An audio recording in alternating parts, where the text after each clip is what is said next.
मध्ये चाललंय राग टाकलेला अटक करा करून तर बघा. हे साले वाटलेल्या गोष्टीचे उद्योगधंदे करणार.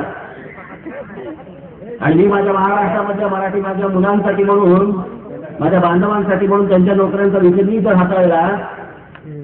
आज बघा रेल्वेमध्ये बघा तुम्ही परीक्षेसाठी आली माणसं माहिती पण नाही.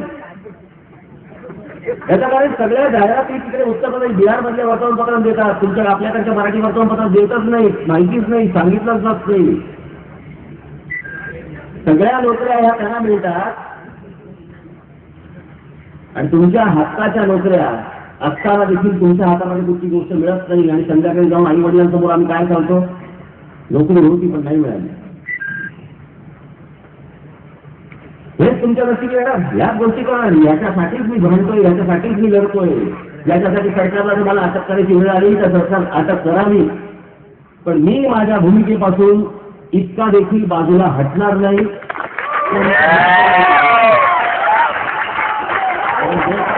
करावं तर माझं फक्त आपल्याला एवढंच सांगणार या सगळ्याच्यामध्ये की आपण जागृत राहणं आवश्यक आहे. हे कुठे कुठे कसे कसे घुसत जातात याचा आपल्याला अंदाज नाही. मला आता मध्यंतरी कोणीतरी सांगितलं सांगली जिल्ह्यामध्ये 2 लाखाच्या वरती होईल. 2 लाख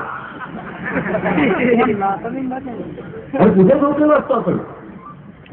आपल्याकडे उद्योगधंदे येतात आणि आपल्याकडे येणाऱ्या उद्योगधंद्यांमध्ये हे जर भरती होणार असतील तर तुम्ही कुठे जाल.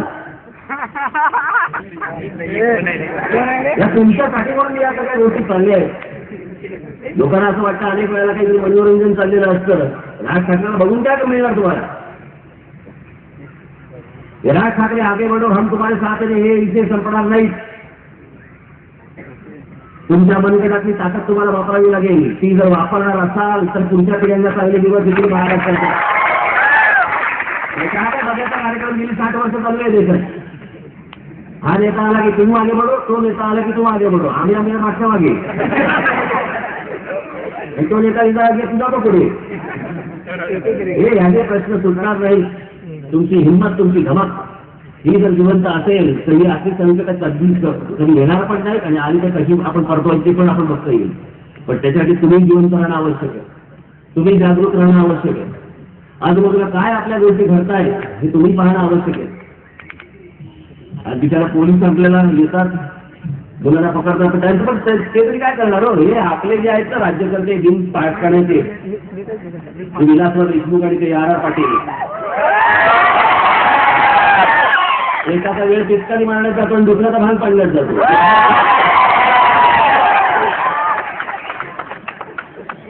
ते बरोबर आहे. आपल्याला काय करायचं तुम्ही जागे राहा एवढंच फक्त सांगण्यासाठी हा संदेश देण्यासाठी म्हणून मी आज तुमच्यासमोर आलो. खरं तर आपलं दर्शन घेण्यासाठी आलोय. मला आता जायचं इथे आपली बैठक आहे त्याची बैठक आटून मला परत जायचं रत्नागिरीला. पण आपण सगळेजण इथे आला स्वागतासाठी आला आपलं दर्शन झालं धन्य झालो. हे असंच प्रेम माझ्या मागे पक्षाच्या मागे आपण कायम ठेवावं. महाराष्ट्राच्या मागे मराठी माणसाच्या मागे कायम ठेवावं. हीच ताकद हीच हिंमत तुमची असावी एवढी ईश्वरची मी प्रार्थना करतो आणि आपली सर्वांची रजा घेतो. जय हिंद.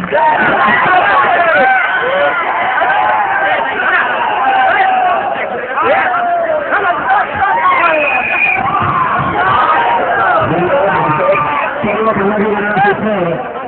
पदाधिकारी फक्त किसान जवळ जायचं.